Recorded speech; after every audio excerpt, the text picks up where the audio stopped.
Steel tightens, a countdown begins. Welcome to our countdown of the top 10 tanks of World War II. These armored beasts played crucial roles in battles that reshaped the global map. From Eastern Europe to North Africa, tank warfare wrote itself into the chronicles of human conflict. We're ranking the 10 tanks that had the most significant impact on the war, considering their design, combat effectiveness, and legacy. This is the top 10 tanks of World War II. The mere mention of the Tiger sends shivers down the spines of even the most hardened veterans. This tank was not just another piece of machinery, it was a legend in its own right, a name that echoed through the annals of military history. The Tiger wasn't just a tank, it was a psychological weapon, a behemoth that struck fear into the hearts of its enemies. Its very presence on the battlefield could change the course of engagements, making it a formidable adversary. It was a hulking symbol of German industrial might, a testament to the engineering prowess of its creators. The Tiger I was a marvel of design and power, representing the pinnacle of tank technology at the time. And that 88mm gun? That wasn't just a cannon, it was a game changer. This powerful weapon could pierce through the armor of enemy tanks with ease, making it a fearsome tool in the hands of its operators. Capable of reducing enemy tanks to smoldering wreckage at ranges that made other nations weep, the Tiger I's gun was unmatched in its destructive capability. It could engage and destroy targets from distances that left its adversaries helpless. The Tiger. I could dictate the terms of engagement, forcing enemy forces to adapt or face annihilation. Its presence on the battlefield was a game of psychological warfare as much as it was a physical confrontation. Its armor, thicker than any tank that had come before, transformed it into a mobile fortress. This formidable protection allowed it to withstand hits that would have destroyed lesser tanks, making it a nearly indestructible force. The Tiger I wasn't perfect. Its complex design led to mechanical issues, requiring constant maintenance and care. Its advanced technology came with a price, often sidelining it for repairs, and its weight made it a logistical nightmare. Transporting the Tiger I was a challenge, and its heavy frame struggled in difficult terrains, often becoming bogged down in mud or rough landscapes. But in the hands of a skilled crew, it was a force of nature, a legend forged in the fires of the Eastern Front. The Tiger I tank remains an iconic symbol of World War II, remembered for its power, its presence, and the fear it instilled in all who faced it. While the Germans were building their steel monsters, the Soviets answered with a symphony of steel and fury, the T-34. This tank was not just a machine, it was a symbol of Soviet resilience and ingenuity in the face of overwhelming odds. The T-34 was a masterpiece of practicality. It combined simplicity with effectiveness, making it easier to produce and maintain on the battlefield. Its sloped armor dramatically increased its chances of deflecting enemy rounds. This innovative design feature made it much harder for enemy shells to penetrate, giving it a significant advantage in combat. Its wide tracks allowed it to navigate the treacherous terrain of the Eastern Front with surprising agility. Whether it was mud, snow, or rough terrain, the T-34 could keep moving where other tanks would falter. The T-34 packed a punch, initially with a 76.2mm gun that could hold its own against most German tanks. This firepower was crucial in the intense tank battles that defined the Eastern Front. The Soviets produced them by the tens of thousands, flooding the battlefields with an armored tide. This mass production was a testament to Soviet industrial might and their determination to outlast the enemy. The T-34 wasn't perfect. It had its flaws and limitations. Its crew ergonomics were notoriously poor, making it a challenging environment for those who operated it. And its early models lacked a radio, which made coordination on the battlefield difficult and often dangerous. But it was a tank built for a specific purpose: to win a war of attrition against a technologically superior foe. In the end, the T-34's combination of firepower, mobility, and sheer numbers played a pivotal role in the Soviet victory. The American-made Sherman M4 wasn't the most heavily armored or the most heavily armed tank of World War II. It didn't boast the thickest armor or the largest gun, but it had something far more crucial: reliability and sheer numbers. But it was the tank that helped turn the tide of war, embodying the industrial might of the United States. The Sherman became a symbol of American ingenuity and determination, rolling off assembly lines in staggering quantities. The Sherman was built for mass production, Factories across America churned out these tanks at an unprecedented rate, ensuring that Allied forces were never short of armored support. From the beaches of Normandy to the forests of Germany, Shermans flooded the battlefields of Europe.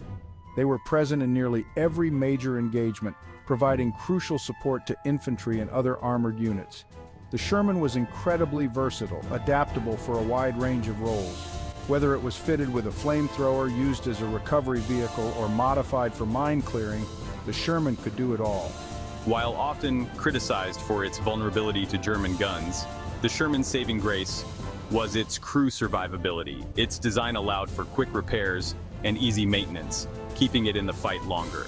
The Sherman may not have been the flashiest tank of the war, but it was the workhorse that helped liberate a continent. Its presence was a constant reassurance to Allied soldiers, a symbol of hope and resilience. It was a symbol of American industrial might and a testament to the power of mass production in modern warfare. The Sherman M4 tank stands as a reminder of what can be achieved when a nation unites for a common cause. The German Panther tank was the embodiment of a desperate hope, a response to the growing strength of their enemies. The Panther was fast, surprisingly so for its size. Its sloped armor, inspired by the Soviet T-34, provided a surprising degree of protection. And then there was the gun, a high-velocity 75mm cannon that could punch through the armor of most Allied tanks at long range. This combination of speed, firepower, and protection made the Panther a truly fearsome opponent. However, the Panther was a complex machine prone to mechanical issues. Despite its flaws, the Panther was a masterpiece of design, a testament to the ingenuity of German engineers. The Churchill tank was as tough and uncompromising as its namesake. The Churchill wasn't fast, nor was it particularly elegant. Its armor was its defining feature, thick and imposing, designed to deflect even the most powerful German guns. While its main gun might not have been the most powerful, the Churchill more than made up for it with its versatility. The Churchill was a master of difficult terrain. It could navigate bomb craters, trenches, and rubble that would have bogged down other tanks. The Churchill wasn't perfect. Its low speed made it vulnerable to flanking attacks. But it was a tank that embodied the spirit of British resilience, a stubborn, tenacious beast that refused to be defeated. As the war on the Eastern Front raged, the Soviets unleashed a new weapon, the IS-2 Heavy tank. The IS-2 was a beast, a hulking behemoth designed to go toe-to-toe with the most formidable German tanks. It packed a devastating 122mm cannon, a weapon that could reduce German tanks to smoldering wreckage with a single shot. The IS-2 was the Soviet answer to the Tiger and Panther, a heavy hitter designed to break through German defenses. While not as maneuverable as some of its German counterparts, the IS-2's sheer firepower and armor made it a force to be reckoned with. It was a tank that embodied the Soviet way of war, a blunt instrument of destruction that bludgeoned its way to victory. While the Tiger and Panther might capture the imagination, it was the Panzer IV that formed the backbone of the German panzer divisions. The Panzer IV was never intended to be a wonder weapon. It was a practical, adaptable design, constantly evolving to meet the changing demands of the battlefield. It was this adaptability that made it such a valuable asset to the German war machine. The Panzer IV started the war armed with a short-barreled 75mm gun, but as the war progressed, it was upgunned with a longer, more potent 75mm cannon. It was a jack of all trades, a tank that could do it all and do it well. In the early days of the war, the Matilda II infantry tank stood as a beacon of hope, a symbol of British defiance. The Matilda II was a peculiar-looking machine, slow and ungainly but deceptively tough. Its armor was its defining feature, incredibly thick for its time, earning it the nickname Queen of the Desert. In the early battles in North Africa, the Matilda II proved to be a formidable foe for the lighter German and Italian tanks. The Matilda II was a master of defensive warfare. It could hold its ground against overwhelming odds, its thick hide deflecting enemy shells. However, the Matilda II's reign as queen was short-lived. Despite its eventual obsolescence, the Matilda II played a vital role in the early years of the war, boosting British morale. In the opening days of Operation Barbarossa, the German invasion of the Soviet Union, the Wehrmacht encountered a new and terrifying foe. the KV1 Heavy tank. The KV1 was a monster, a steel fortress on tracks. Its armor was almost impossibly thick, especially for its time.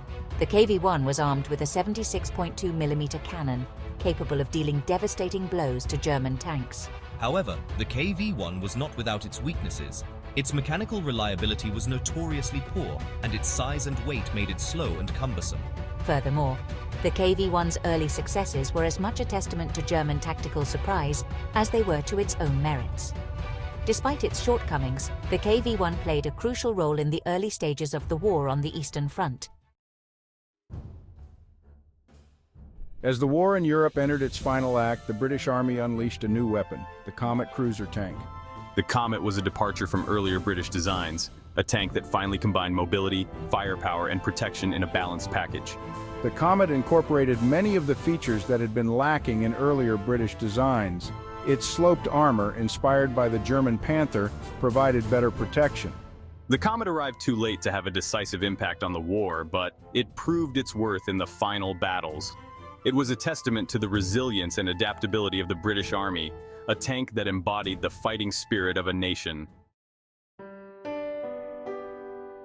Thanks for watching our countdown of the top 10 tanks of World War II. These were more than just machines, they were instruments of destiny. Their steel hides, bearing witness to the triumphs and tragedies of a world at war. Don't forget to like, comment, and subscribe for more historical content. And be sure to tell us in the comments which tank you think deserves the top spot.